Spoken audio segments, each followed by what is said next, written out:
Clasificación B, bajo supervisión de un adulto.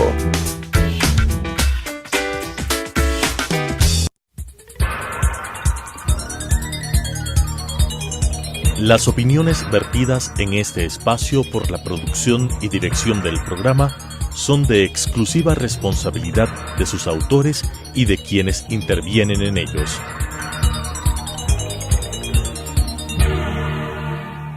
Telesucesos Canal 29 presenta Enfoques, pensamiento libre y crítico. Día a día buscaremos diferentes visiones para la comprensión de la realidad del tercer milenio. Enfoques, un espacio que une noticia, análisis y opinión. Bienvenidos. Gracias por estar con nosotros semana a semana aquí en Enfoques luego del feriado de Carnaval, que espero que todos hayan disfrutado. Volvemos nosotros al aire. Queremos dar la bienvenida a Federico Pérez, quien es candidato a la prefectura de Pichincha, con quien queremos hablar sobre sus planes, proyectos para esta provincia tan importante para el Ecuador y lógicamente para nosotros quienes vivimos aquí en la ciudad de Quito.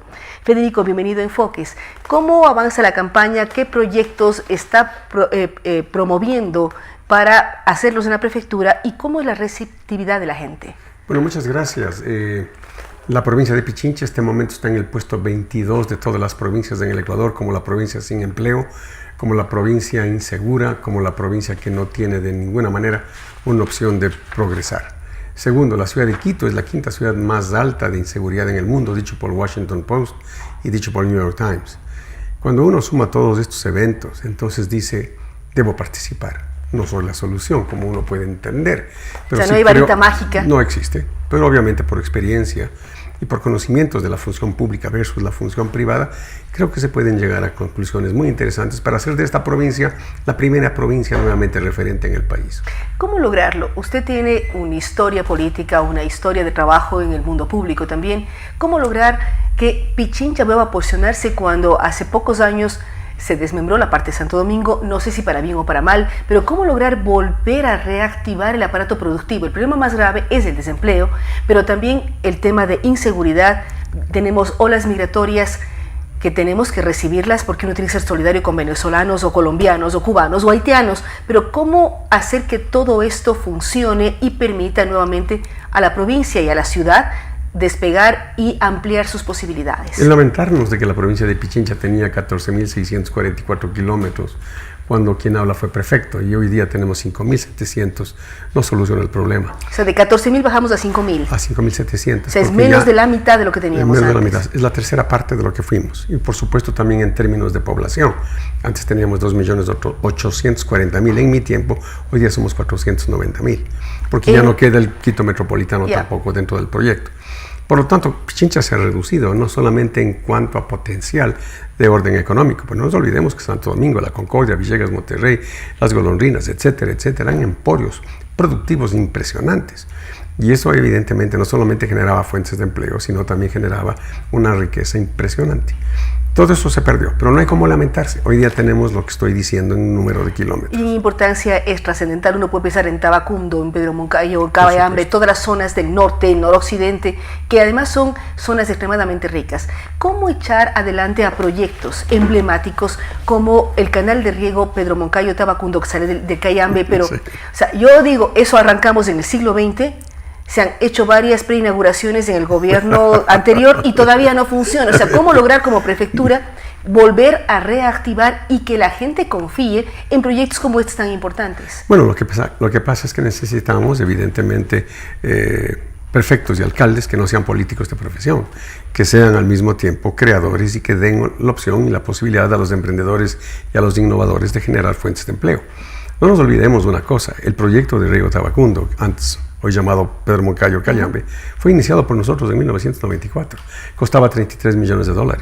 Hoy día van en los 220 y nunca funcionará por dos eventos fundamentales. El proyecto de riego, el proyecto hidroeléctrico Toachi-Pilatón fue iniciado por nosotros en 1995. ¿Por qué no funciona? Porque simplemente ha habido mucho negociado de por medio y por supuesto tampoco han hecho las cosas en debida forma. ¿Por qué no funcionan y fueron tan promocionados en la década anterior? Bueno, repito, finalmente porque eran proyectos como los que estoy hablando este momento que costaban la 10ª parte de lo que hoy están costando sin funcionar. El proyecto hidroeléctrico Toachi-Pilatón generaba 150 megavatios de potencia en el tiempo que nosotros lo diseñamos. Luego lo subieron a 250 en forma absolutamente increíble. Eso nunca daba 250 para subir el precio. Pero claro, la verdad es que hoy día no va a generar ni 120 porque el agua ya no existe en la cuenca del Toachi. Esto significa que hay que recuperar ese proyecto a través de una directa disposición de liderazgo como prefecto y decirle al gobierno central: ustedes hicieron malas cosas, absorban todas las pérdidas que este proyecto ha ocasionado, y el Consejo va a invertir $80 millones nuevos y va a hacer funcionar esa planta hidroeléctrica, no para que se vendan en 35 centavos el kilovatio hora, porque nadie compraría. Por eso es que hay que absorber esa pérdida que evidentemente le corresponde al gobierno por insensible y por incapaz. Ahí viene entonces lo que estoy refiriéndome. Y lo mismo el proyecto de riego Tabacundo. Para terminar el proyecto de riego Tabacundo hay que invertir 314 kilómetros todavía de tuberías en las terciarias llamadas así, desde el canal secundario. Y luego vienen las parcelarias. Por lo tanto hay que invertir otros 40 millones. En nuestro tiempo costaba 30 y pico. Hoy día vamos a terminar en 300. Es decir, no es un tema de conformarse y decir, bueno, qué pena. No, también hay que poner orden. Y hay que hacer un análisis, una evaluación de por qué se multiplicó por 10 el costo, y lo más grave, se ha gastado y no funciona. Correctamente, y eso es un tema que viene repitiéndose permanentemente. El proyecto de riego Huanguilquí, que queda en Cangagua, es un proyecto para 3.000 hectáreas. Está votado, también iniciado por nosotros. El proyecto de riego contra hierba, aquí en Yaruquí, iniciado también en la administración 92-96, votado. Este proyecto vincula alrededor de 1.000 hectáreas de producción. El proyecto Tropuro, que está votado también en Pinta, que además debe enlazar un proyecto de carretera que viene desde Pinta, Santo Domingo de Chumamba, para llegar a Machachi, para incorporar producción agrícola. Votado. El proyecto Caría con Mejía. Votado. Cuando uno comienza a pensar qué es lo que le pasó a Pichincha, ahora entendemos por qué está en el puesto 22. Lo que hicieron es usar la prefectura provincial de Pichincha durante 11 años para la repartición de sándwiches y Coca-Cola. Se hizo eso una empresa que determinaba simplemente apoyar al presidente de la República. Pero uno mira el tema cultural, la ciudad de mitad del mundo, una serie de elementos. ¿Cómo está eso? ¿Y cuáles serían los ejes del trabajo suyo de ganar la prefectura por el momento? La recuperación del agro, fundamentalmente. Pichincha tiene 664.000 hectáreas de producción agrícola, y por lo tanto eso hay que recuperar. Solamente el 8% tiene riego.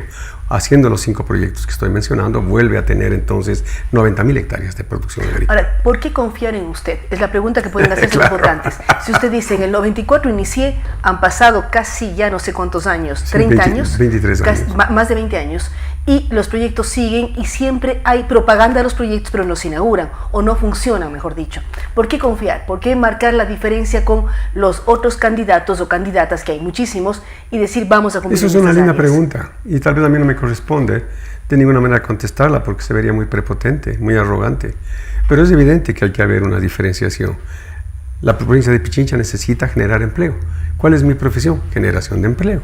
A lo largo de mi vida he generado más de 39.000 puestos de trabajo. El día de hoy tenemos empresas que generan 3.600 o 3.500 empleados. Por lo tanto, ¿cuál es mi profesión? Generación de empleo. Pero la generación de empleo no a través del papá Estado, a través de lo que significa, evidentemente, la fuerza individual, la creatividad y la iniciativa de las personas. Y a través de eso poner las reglas de juego claras para que todo el mundo tenga opción a través del fondo de la innovación y el fondo del emprendimiento. ¿De dónde salen esos fondos? Precisamente de arreglar el presupuesto del Consejo Provincial, que tiene un 63% de gasto corriente. Y para eso tenemos que poner en orden no solamente la parte administrativa, sino también económica, conociendo que hay que poner un gerente administrador, no un político que pague favores a su partido. En eso usted está muy claro. Ahora, de cuando usted fue prefecto en los años 90 al prefecto en el 2019 y sobre la década del 2020 ya, ¿cómo han cambiado las reglas? ¿Cómo cambió el COTAD? ¿Cuáles son las competencias que les diferencian las dos gestiones a cargo de la provincia de Pichincha? Bueno, primero debo decirlo nuevamente con las disculpas del caso. El único prefecto que queda vivo en Pichincha y en el Ecuador es quien habla. Los demás salieron corriendo por los techos, lo cual ya es mucho que decir. En segundo lugar, este es un tema que determina que la prefectura de Pichincha no está siendo llevada adecuadamente por lo que estamos observando. Le voy a dar 3 ejemplos simplemente. Una, la Calacalí Independencia, nuevamente construida en nuestro tiempo. Todo está colapsado, es un chaquiñán, nadie puede salir con seguridad. La carretera que viene desde Aloa a Santo Domingo, colapsada. Van 400 millones de dólares de recuperación en 20 años, concesionada, y no hay nada. Cuando usted ve la carretera o la autopista Rumiñahui colapsada, porque hay 60.000 vehículos diarios, a nadie se le ocurrió hacer ampliaciones o hacer desviaciones para solucionar el problema. Sí, hacer ampliación, pero también dónde llegan. El problema es dónde llegan. Usted tiene los problemas más graves al ingresar al Trébol o al ingresar a San Rafael. Ahí hay que hacer un túnel.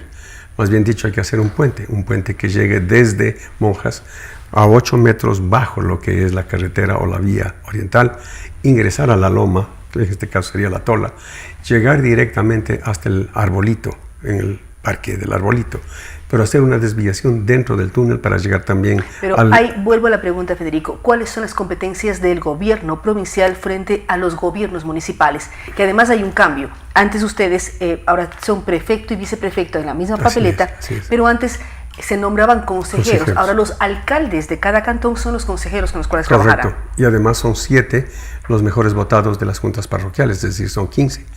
Pero eso es un ente colegiado al cual hay que respetar y hay que dirigir.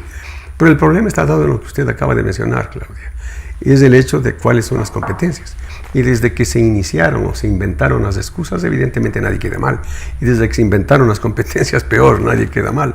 Porque uno va de ventanilla en ventanilla solicitando algo y le van mandando a otras ventanillas y otras ventanillas. No nos olvidemos algo. La administración pública, y por supuesto dentro de un proceso de liderazgo, tiene que asumir responsabilidades, aunque la ley no lo diga. Y no digo que hay que saltarse la ley, lo que estoy diciendo es que hay que pedir esta competencia. Por ejemplo, yo digo, no es prudente que tengamos este momento 72,000 niños bajo tratamiento por consumo de drogas en la ciudad de Quito. ¿Es posible que se asesine una mujer cada 10 días en este país? ¿Es posible que se viole una niña cada 8 días en forma realmente miserable? Porque nadie asume la responsabilidad. El municipio de Quito nos cobra una tasa que llega a 40 millones de dólares. ¿Para qué? Para la seguridad, y todo el mundo se lava las manos y dice, es problema de la policía. Claro, entonces, ¿para qué cobran? Ven un robo y dicen, no es nuestra competencia. Así es. ¿Pero para qué cobran? Todo esto de aquí es un champú. Esto es un tema de, perdóneme, no estoy diciéndolo en términos peyorativos, es un país de locos. Porque en el fondo nadie asume esa responsabilidad. En la prefectura provincial de Pichincha tenemos que asumir este rol, porque no podemos seguir permitiendo que en las escuelas se venda droga a cambio de lo que hizo el señor Correa con todo comedimiento, digo, el señor Correa, que puso las tablas de consumo mínimo. Y aquel que es consumidor se convierte finalmente en un distribuidor minoritario, un pequeño distribuidor de droga. ¿Por qué aceptamos eso? Porque estamos acostumbrándonos a vivir de esta manera. Tenemos que poner orden, y el orden no viene con gritos, el orden no viene con palos. El orden viene simplemente con la asistencia del ejemplo que determina la disciplina, la honestidad y el procedimiento correcto de tolerancia. Por eso es que quiero llegar a la prefectura. Les soy absolutamente franco. A mí nadie me ha pedido a propósito ser candidato. Soy franco. ¿Usted quiso ser candidato? Soy yo el que le pide a la comunidad de Pichincha que tengan la bondad, con humildad y sencillez de aceptarme como su candidato. Porque conozco exactamente lo que hay que hacer. Porque la prefectura tiene 1.640 días. Y cuando usted comienza a ver qué es lo que tiene que hacer, ya pierde el tren. Tiene que desde el primer día comenzar a trabajar sin dificultad y sin pérdida de tiempo. Pero usted habla de un aparataje difícil de mover. Si el 63% del presupuesto de la prefectura de Pichincha se ve en gasto corriente, en gasto de sueldos y salarios, ¿cómo va a mover esa prefectura? Porque no es cuestión de decir, yo sé, pero tiene también un aparataje bastante pesado. Cuando usted tiene 171 máquinas pesadas, de las cuales el 70% cumplió su vida útil, no tiene que pasar 20 días. Al día siguiente usted propone la venta de todo lo inservible. Cuando usted tiene 271 vehículos livianos y nosotros trabajamos con 35, no tiene que pasar 6 meses. Al día siguiente sé que son 271 y tengo que vender 235. Por lo tanto, todo eso va aliviando el peso del gasto corriente. Cuando usted tiene 6 edificios que se arriendan, es una barbaridad. ¿La prefectura arrienda espacios? Sí, 6. Hay uno, en esencia, que tiene Hidroequinox, empresa paralela al Consejo Provincial, con todas las atribuciones ilegales. Esos son los que adjudican al dedo contratos millonarios sin que pasen por licitación. ¿Pero Hidroequinox no se encarga del tema de las hidroeléctricas, de Mandaruyaco y otras más? ¿Qué está pasando con eso, además? ¿Para qué funciona? ¿Cómo funciona Hidroequinoxio? Hidroequinoxio hace obras en todo el país. Usted puede ver en Loja, en este momento, que están haciendo proyectos de molinos de viento. Usted puede ver en el oriente, están haciendo como 14 puentes en el oriente, desde la provincia de Pichincha. Eso es Hidroequinoxio. No es Hidrotoapi. Hidrotoapi es la de la eléctrica que tenía a cargo de la hidroeléctrica del Toachi-Pilatón. Esto es Hidroequinoccio. Es una empresa creada por el gobierno del señor Correa con todas las condiciones para hacer obras en el país entero, con los fondos de la provincia de Pichincha. Yo digo, ¿qué están haciendo allá en el oriente ecuatoriano y en Loja y en... Que estaría bien, pero no pueden funcionar con fondos de la provincia, serían fondos públicos de todo el país, estatales. Pero está haciendo competencia nuevamente. ¿Dónde están las atribuciones y dónde están las competencias de los ministerios? Volvemos al tema de dónde están las competencias. Claro, son malas si es que no me conviene. Son buenas si hago politiquería. Y es eso lo que tenemos que cambiar. Y es eso lo que tenemos que hacer desde el principio. Por lo tanto, desde el primer día se van a vender bienes improductivos, desde el primer día se van a bajar los gastos corrientes superfluos, desde el primer día se devuelven todos estos edificios, se achica evidentemente el aparato del Consejo Provincial y de ahí puedo recuperar el 20% del presupuesto, que es de 220 millones por año. Si yo recupero el 20% son 40 millones de dólares al año. Si yo hago eso, quiere decir que tenemos 160 millones de dólares en 4 años. Uno mira los diferentes candidatos a la prefectura. Unos ofrecen quitar el peaje de la autopista General Rumiñahui. O sea, hay tantas ofertas. Sí, entiendo. Por eso digo, ¿cómo confío? ¿En qué creo? ¿Por quién voto? Por ejemplo, pero Claudia, es irresponsable decir... Bueno, se eliminó el peaje de la Manuel Córdoba Galarza, que también es competencia de la prefectura, como ejemplo. Pero eso es lo que estoy comentando, simplemente son grados politiqueros y de responsabilidad. Si usted elimina el peaje de la autopista Rumiñahui, que además no lo puede hacer, es mentira, porque los peajes del Consejo Provincial por los próximos 10 años están pignorados a la CAF por 70 millones de dólares. Usted no le puede decir a la CAF, acabo de eliminar el peaje porque me da la gana. ¿Me entiende? Hay que ser serios. Por lo tanto, yo pienso que se debe eliminar el peaje en una parte, que es desde el puente 1 al puente 9. Porque no es correcto que una persona que transita 50 metros pague 39 centavos, igual que se va a Maguaña o el que se va a Rumiñahui. Por lo tanto, del puente 1 al puente 9 se eliminará el peaje, pero se seguirá cobrando a todos aquellos que pasen del puente 9. Para eso la tecnología es fácil, se le da un sticker y sabe perfectamente bien que no paga. Pero eso es parte de un proceso administrativo. O unificar peajes también, porque uno necesita un telepeaje para una cosa, un telepeaje para otra. ¿Cómo es posible que entre municipio y gobierno provincial no exista un acuerdo para unificación de temas? Qué interesante. Así es como debe actuarse. Pero eso se hace nuevamente con conocimiento administrativo y con liderazgo. Porque nuevamente volveremos al proceso politiquero de decir cosas y no hacerlas, simplemente porque no es posible. Esto es un tema que hay que entenderlo y hay que volver a poner el peaje de la Calacalí y la Independencia. Hay que volver a poner para que deje de ser un chaquiñán y hay que ampliar esa vía y hay que hacer cosas importantes dentro del turismo. Y por lo tanto, este es un proyecto serio. No voy a decir que nosotros vamos a continuar con Aloha Santo Domingo, porque este tiene que ser un proceso de adjudicación a través de la concesión. Y la gente dice, este es el demonio de la concesión, que me lo digan. Pero ¿qué importa si no hay dinero? Hay que concesionar a la empresa nacional ecuatoriana, pero en concesiones abiertas, transparentes, porque si no, esa vía nunca se hará. Esa vía nunca se podrá hacer. ¿Puede usted imaginarse que el gobierno central le entrega al Consejo Provincial 40 millones de dólares al año para mantener la vía y sin embargo está concesionada a una empresa privada? ¿Dónde encuentra esta dualidad? Pago, cobre el peaje y componga. Es una cosa absurda. Todo eso hay que regular, porque no ha habido aquí orden, porque han hecho lo que les dio la gana en 11 años. Usted habla también del tema turístico, cómo potenciar lo que el propio gobierno provincial tiene, Ciudad de Mitad del Mundo, todo lo que tienen en la zona de Belén, cerca del Valle de Guayabamba, son propiedades del Consejo Provincial. Jerusalén. ¿Cómo potenciarlo? Jerusalén y todas estas zonas. Más aún, bueno, si uno piensa en el noroccidente, hay maravillas para promoverlas. ¿Cómo lograr y trabajar con fuerza, además generando empleo a través del mundo turístico? Qué interesante es esa pregunta. Es ahí donde tenemos que nosotros atacar. La ciudad de Quito recibe 600,000 turistas por año. Solo se queda el 80% una noche, el resto de los 20% se queda 2 noches. Se pierden las opciones de retener al turista porque no hay nada más que hacer. Tenemos que crear el turismo de aventura, tenemos que crear el turismo ecológico, tenemos que crear el turismo religioso. Cuando uno ve todos los pueblos, 33 parroquias de la ciudad de Quito y 53 parroquias de la provincia de Pichincha, todos tienen un encanto que van desde la culinaria a la parte religiosa, pasando por la ecología y el medio ambiente. Todas. ¿Usted cree, por ejemplo, que a Zambisa se le conoce como la parroquia número 1 después de haber sido formada de la ciudad de Quito hace decenas, centenas de años? No, le conocen como el botadero de Zambisa. Pero Zambisa, para poner uno de los ejemplos de las 53 parroquias, tiene la iglesia más linda de San Miguel Arcángel y tiene la culinaria más sabrosa. Usted se puede comer ahí el mejor ají de carne. Digo por decirlo, pero así como usted tiene 53. Por lo tanto, hay que crear el concepto de pueblear. Vamos a pueblear este fin de semana. ¿Dónde vamos? Vamos a la Ruta Escondida, vamos a Perucho, Chávez, Pampa, San José de Minas, Atahualpa, porque usted llega a Perucho y se puede tomar el mejor jugo de mandarina y se puede comer el mejor sancocho de gallina, porque eso es lo que conceptúa la gente. Entonces, al turista no le dejamos salir de Quito, le ofrecemos turismo para que vaya a Cayambe, para que vaya a pueblear, para que vaya a hacer ecología, para que vaya a hacer 10.000 cosas, incluyendo el turismo religioso, porque el turismo religioso, ya vamos a ver lo que pasa ahora en Semana Santa, Claudia. Es una belleza. Sí, ¿Qué va a compararse con Popayán? Desperdicia. O sea, yo siempre digo, el mundo turístico deberíamos hacer en el mundo andino el recorrido de las vírgenes ecuatorianas, de la Virgen de la Roca en el Carchi hasta la Virgen del Cisne en Loja.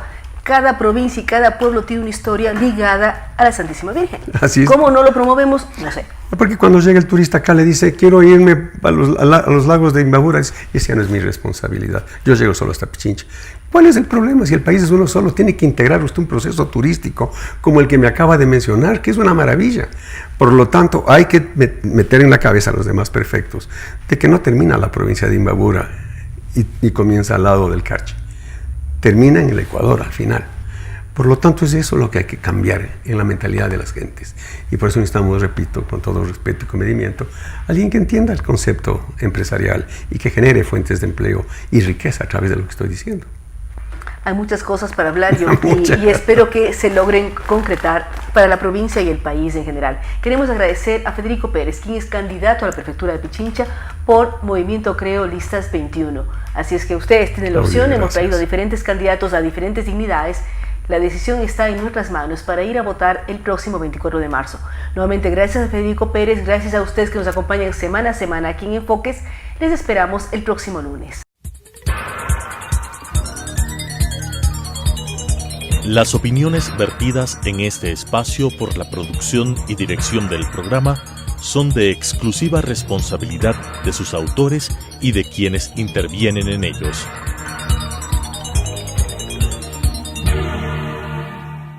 Telesucesos Canal 29 presentó Enfoques, pensamiento libre y crítico. Día a día buscaremos diferentes visiones para la comprensión de la realidad del tercer milenio. Enfoques, un espacio que une noticia, análisis y opinión.